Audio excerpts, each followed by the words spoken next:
Number 5 on this list is the Plaza Theater Performing Arts Center. Built in 1930, this beautiful theater has had many shows and screenings here over the years. For 55 years, it was in operation as one of the premier spots to have your movie shown, but in 1985, the theater shut down. It remained as such for about 20 years when in 2006, it began to get renovated. Now it's mainly just for live theater and other performance art in the city of El Paso. Like a lot of beautiful old theaters though, as time passes, legends emerge, and this one in particular certainly has its fair share. The Plaza Theater for Performance Arts Center has 3 primary ghostly apparitions it houses. The first is our very standard and very classic drifting woman in white.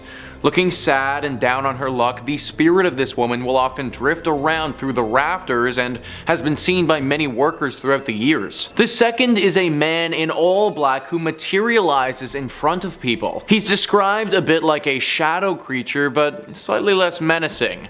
I suppose if we have our woman in white, it's only fitting that we have a man in black to get a little bit of variety going. The third ghost sticks with the theme of spicing things up and is actually a little boy with a bouncing ball. It's not a basketball, but a small bouncy ball that the child seemingly plays with as he haunts the theater. Nobody knows the origin of these ghosts or how they got here at all. Are they connected? Maybe once a family unit who died here together, or are they all separate and have each suffered strange tragedies at this location over the century? El Paso, I'm sure, has some other theaters, and I'd stick to those ones if you're looking to watch some live shows if you're there. Number 4 on this list is Henley Row.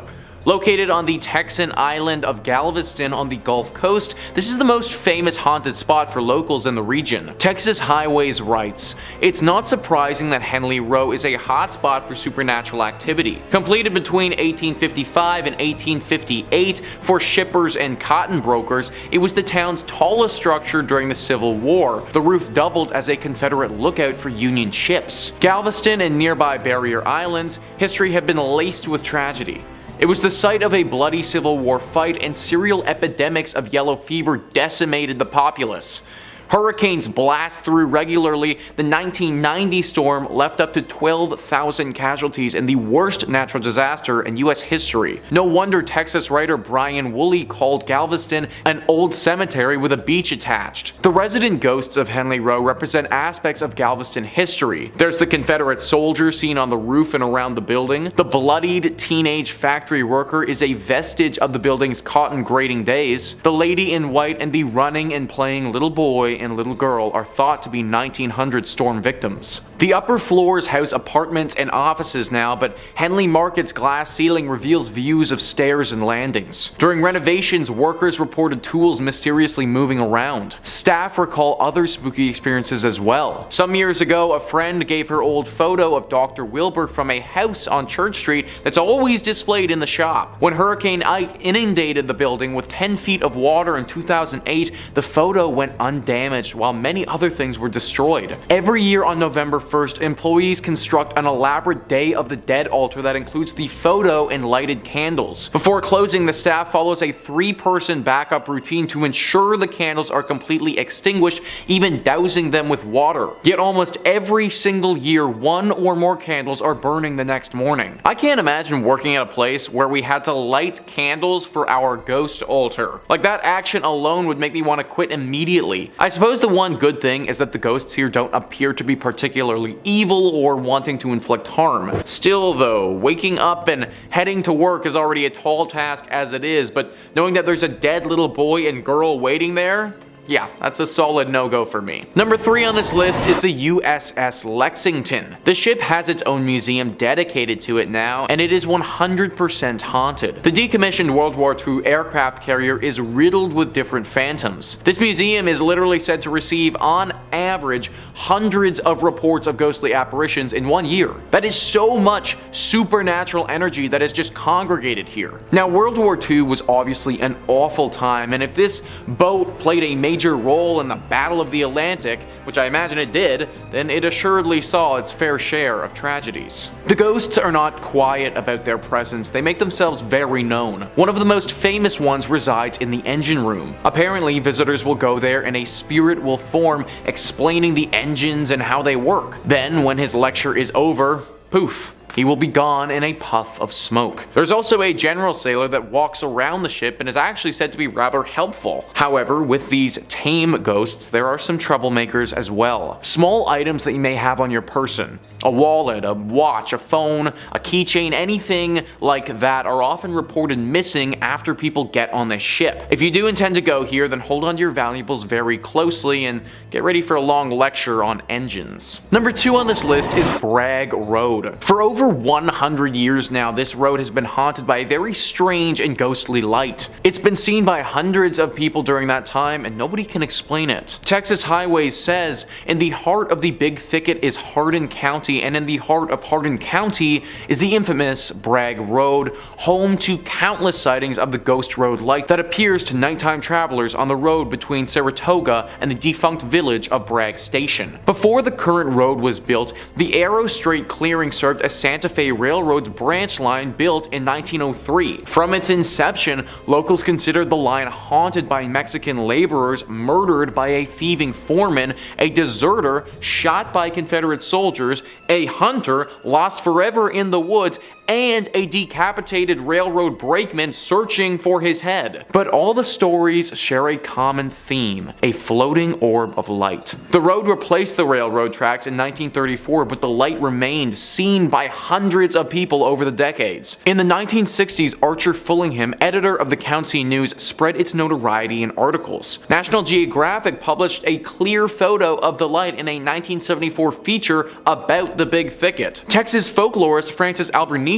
documented sighting stories from the old-timers and young folks alike. In 1997, Hardin County designated Bragg Road as Ghost Road Scenic Drive Park. A pretty road through the woods in the daytime turns into a spooky spot for supernatural sightings by night. Word is the most auspicious times to see the light are on moonless autumn nights. What the heck is this light that has been haunting this place for all these years? Even National Geographic, a very highly reputable column, has posted stories on it with actual photos including it. If it's a manifestation of some of these ghosts, then which ghost is causing it, and maybe more importantly, is it dangerous? If you want to find out, then you need to head to Bragg Road and look for yourself, but I wouldn't recommend it, honestly. And finally, number 1 on this list is the Yorktown Memorial Hospital. This hospital is definitely up there as one of the most haunted spots in Texas and could even make a play for the most haunted spots in America. It was built in the 1950s and managed by the Roman Catholic Church for a few decades before eventually closing down in 1986. Then for 8 more years until 1992, it was a drug rehab facility, but finally in 1992, it closed for good. Since then, it's been abandoned and gained some very serious ghostly legends by the locals. One of the most famous demonic creatures that resides here is this black specter with bright glowing red eyes. It's not shy either and will attack you if you're here alone or in a vulnerable state. This is the most famous of the presences here, but it isn't alone. The ghost of a man who appears to have a bullet wound directly in his forehead is also said to live here. His ghost is a lot less forceful than the dark demon though, and is said to just show himself to visitors rather than attack them. The spirits of nuns are said to be on the 2nd floor though as well. These spirits are similar to our demon creature and will claw and scratch at people who decide to come here. Along with all of this, we also get our classic indicators of a haunted location, such as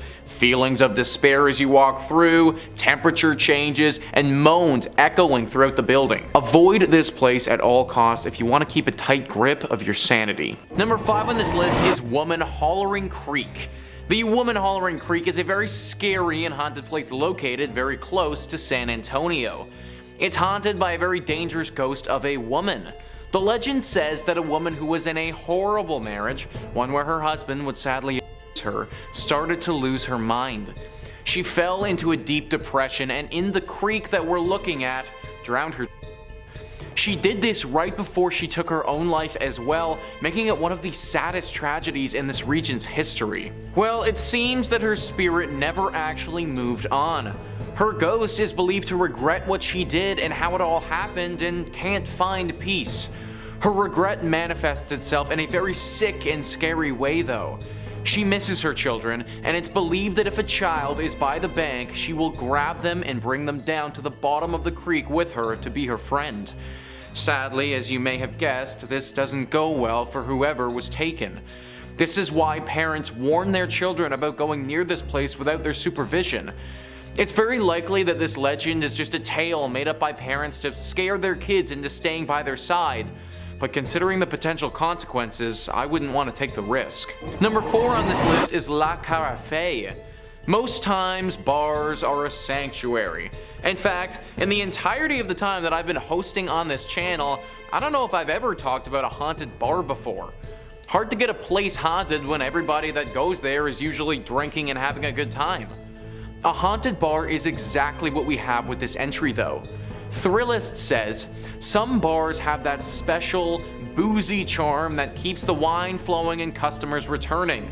For La Carafe, however, their popularity lies within their infamous ghost sightings and architectural ode to the French Quarter.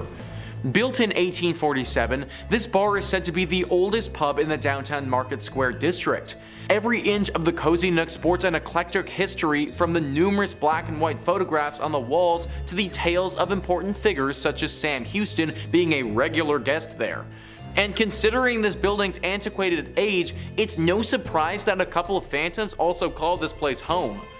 Among the rumored residents is a former bartender named Carl, who still clocks in for his shift and keeps an eye on the establishment, especially on the second floor, which is reportedly vacant after closing time. Customers have also reported glasses breaking, hearing heavy footsteps and eerie bangs, and sensing cold spots in the bathroom. This is definitely a weird one because nobody really knows why this place is as haunted as it is. Like, yes, the bar owner kind of makes sense, but from my reading, he didn't die in an unusual or tragic way by any means, just a normal passing. I suppose the good thing here is that these spirits don't seem to be particularly aggressive, and if I could just get a drink with some ghosts without fearing for my life, then I mean that'd be pretty cool. However, ghosts are unpredictable to say the least, and I'm sure that there are plenty of other bars in Houston that aren't haunted where you could grab a beer. Number 3 on this list is the Driskill Hotel. This hotel is located in Austin and has a very haunted history. Thrillist says, you might not think the Driskill is haunted based on its clean and recently renovated interior or its brief, stunning appearance on AMC's Texas-brimmed drama, The Sons, but it's loaded with plenty of stories that keep even the most adventurous guests running from these historic halls. Consider the girl who fell to her death down the grand staircase, the brides who killed themselves in the bathtub of the same room exactly 20 years apart, and the reports of Colonel Jesse Driskill checking on his hotel, cigar still lit in his mouth. These spirits have haunted many people throughout the years of this hotel's operation. So many reports of sightings and feelings of presences have been had. Lots of people say that they'll feel someone over their shoulder, touching their hair, or a hand on their back, but when they turn around, they don't see anything at all. A few rooms in particular have had some stark temperature changes happen to them, so much so that people have had to request to change rooms because it got so cold. Some people have even reported seeing an orb of light floating around the stairwell, never getting close enough to a person for them to touch it, but seemingly tempting them with its presence. This is your classic haunted hotel, and it checks all the boxes as being one of the most haunted spots in Texas. Number 2 on this list is the AI Engineering Building. Now these days when somebody says AI, you automatically think of artificial intelligence, but that's not actually what this AI stands for. It actually stands for Animal Industries. Texas Highways says in 1959, Roy Simmons, foreman of the meat locker in Texas A&M University's old Animal Industries building, was performing a bit of a routine butchery on a slab of bacon. As he was cutting toward himself, the knife slipped in his hand, stabbing his leg near the groin. The blade cut open his femoral artery. His assistant, who'd stepped out for a moment, returned to find him bleeding out on the floor. An ambulance was summoned, but in vain. Simmons died before he could be removed from the building. Sims' death was a tragic accident, but it doesn't take much for a tragic accident to take on a more ghostly cast. In the daytime, we never thought much about any ghosts or strange occurrences, says Jeffrey Saville, a Texas A&M professor who was an undergrad and grad student in the 1970s. It was the nights when we were in the meat laboratory conducting research, usually by ourselves, that one would hear strange noises or feel like you weren't alone. Over the years, Saville says, students and custodians working in the bowels of the building have reported invisible footsteps, strange noises, and objects scattered far from their original resting spots. Saville attributes many of the stories to the natural spookiness of an old building and noisy machinery such as the elevator and the refrigeration compressors. A series of renovations of the building have turned the site of Sim's accident into an office space. Whether or not Sim's ghost roams the hallways, Saville says, one thing keeping his memory alive is the lesson offered by his death. It became a precautionary tale each semester as we visited with students about safety and meat cutting.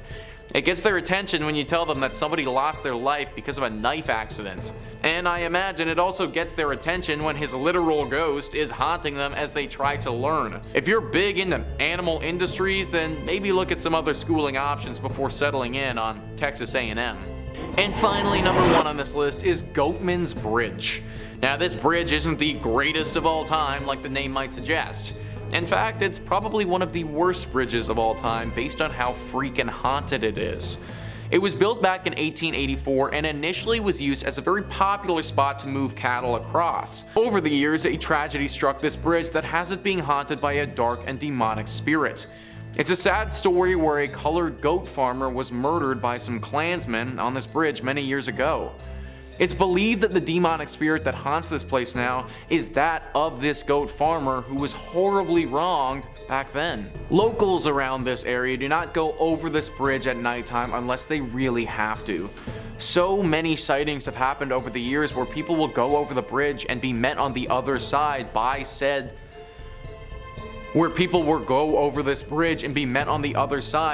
this said angry spirit. He doesn't hold back against you either and will make you pay for the sins of others. Disappearances have happened at this bridge several times, and people have reported being attacked but managing to get away with their lives. If it's nighttime, then do not go anywhere close to this bridge because it may actually be the last thing that you ever do. Number 5. The Lexington. If you're a Texas native, then you probably don't need much introduction to the USS Lexington. Formerly known as the Blue Ghost, the decommissioned aircraft carrier now stands as a museum, and it's thought by some to hold a lot more than some old war relics and stories. It might just contain some old souls who've never quite left its service. The museum's director of operations, Charles Russell, claims that the museum receives hundreds upon hundreds of reports of supernatural and inexplicable activity and sightings every single year. Most famous among them is a benevolent ghost dressed in a sailor's uniform who aids guests in finding their way around the ship before vanishing back into the air. He describes one particularly vivid encounter with a spirit inhabiting his office where, after losing 6 pens over the course of a week, he found all of them arranged perfectly, laying side by side in front of his keyboard. He reassures visitors that the spirits who live aboard the Lexington are playful, not frightful. They're more like Casper in that regard, I guess. Other stories tell sightings and reports of hearing lost souls running for cover after a torpedo attack, describing running sounds and other strange noises in the hangar bay. The paranormal tour guide aboard the Lexington describes it as, this was their home and they don't want to go anywhere else. I kind of get it, you know? I'd want to live on an aircraft carrier, that seems pretty cool. I'd try to swing that as long as I could. Like most purportedly haunted locations, if finding something spooky in the cold steel of the Lexington truly interests you, the museum offers a paranormal investigation tour, where guests can spend the night with their own equipment in the hopes of finding someone to trip up your EVP meter. And if that ain't enough for you and you're looking for something spooky from the confines of your own home, well, we can hook you up with that real easy. Click through on Top 5 Scary because we've got loads of videos about haunted spots, ghosts, ghouls, goblins, aliens, cryptids, conspiracies, and just about anything freaky you can think up. Stay subscribed, stay scared, but, you know, stay watching this video as well, okay?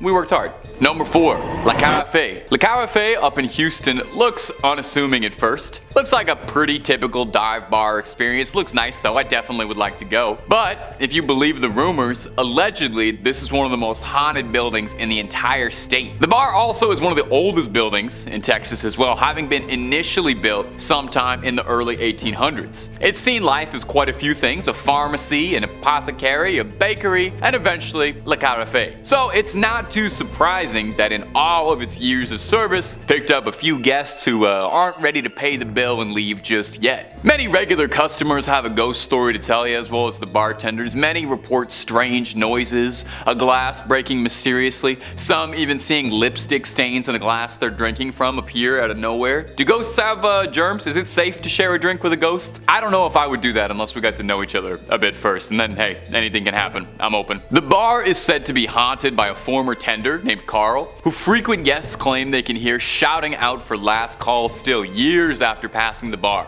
Some claim they can see Carl's silhouette through a second-floor window. Another ghost said to haunt the premises is the Lady in White, who supposedly pushed attractive women down the stairs. Hardly a way to get them to like you, let me tell you from experience. She's thought to be the ghost of a woman who ran a cat house near the cafe. Believers say that they see orbs and mist in photos and feel cold spots all over. I guess you could say they serve up more than one kind of spirits. I'll see myself out. I'm sorry, that's not my best work. If you're ever in Houston and looking for a bit of spooky ambiance, definitely check out the cafe and all of its otherworldly guests. Just make sure to tip your ghost about 15%. Number 3, the Driscoll Hotel. The Driscoll Hotel is another shining spot in the state, said to be a hotbed of paranormal activity. Lone Star State, Lone Scare State, more like. With how many ghosts are said to live in this place, it's hard to imagine that you'd even be able to get a free room. One of the more notable ones is the owner, the cowboy Jesse Driscoll himself, who built the place originally. Shortly after the hotel's construction, it's said that Jesse came under very hard times. So, desperate for money, Jesse gambled away the deed to the hotel in a game of cards, and was forever swallowed by this guilt, losing his cherished prize. It's said his spirit still resides in this hotel, in the room looking out at 6th Street and Brazos. A consultant once reported looking out of the window in this room and seeing a man dressed in old western attire, puffing a cigar, asking, "Hey fella, what are you doing in my room?" When he flicked the lights on and off to make sure he wasn't seeing what he thought he'd seen, the varmint disappeared, leaving behind only a trail of smoke. Another notable ghost guests like to talk about is the Bride, the ghost of a distraught woman who ended her life in the early 1990s after her wedding was called off, as she blew through all her money in a desperate coping attempt. I get it. Guests say that they see her ghost towing bags up and down the halls of the hotel, still running mad. Now I'll leave you with one last good spooky story out of the Driscoll. There was actually so many for this one. Definitely read up on it at home or visit if you're nearby. It seems like there's a lot going on. There's a painting on the 5th floor. It's a painting of a little girl holding a bouquet of flowers in one hand and a letter in the other. Paranormal enthusiasts claim that this painting is the daughter of a US senator who passed away in a freak accident at the hotel, and her spirit lingers on in the canvas. Guests claim that they can feel something tugging at their coats or legs when they walk on by. Oof, it's a little too interactive for me for an art experience. Number 2, the Oakwood Cemetery. I gotta say, a cemetery is a pretty classical location for something haunted to be happening. I think we all sort of suspect most cemeteries are haunted as is. I mean, a couple thousand dead bodies all buried underneath the same plot makes my hair stand on end. I said I was gonna try not to do a southern drawl, but I swear it's coming on naturally. I'm sorry. Oakwood Cemetery in particular is well known as a haunted spot to those who believe. It was established sometime in the 1850s, though it's thought that earlier settlers were laid to rest there too. With 23,000 souls resting there, it's no surprise that there is a litany of spooky stories amongst the tombstones. Take a listen to some of the more notable ones I dug up for you. One in particular that gets retold is that of Eula Phillips, a young woman who was struck fatally with an axe on Christmas Eve. Not that there's ever a good day for that, but that's a pretty bad one. Her husband was found guilty, only to be exonerated later when it turned out that there was a series of victims all around the same area matching her profile. 8 others who all fell victim to this is unbelievable that any newspaper ever printed this name, the Servant Girl Annihilator. I cannot believe they named him that. I've actually featured him in a video before. I can't quite remember the title of it, but click through on every single top 5 scary video until you find it. There are some theorists who suspect the Servant Girl Annihilator and the infamous Jack the Ripper are one and the same, and that guy just could not get enough traveling from country to country. Some local residents claim that Eula's ghost roams the cemetery, lost, afraid, and panicked, unable to come to terms with the vile means of her death. Another very notable ghost is that of Susanna Dickinson. When Lopez de Santa Anna attacked the Alamo, Susanna and her kin were brought into the garrison. The dust cleared and the battle was over, and Susanna met with Santa Anna, where he offered to take her and her children back to Mexico, but she declined, knowing it might even cost her her life. Surprised, Santa Anna spared her, and her account of the Alamo was crucial to understanding and remembering what happened there. Susanna was buried at a plot in Oakwood, and visitors say she constantly appears to strangers, telling her stories all these years on, still remembering the Alamo.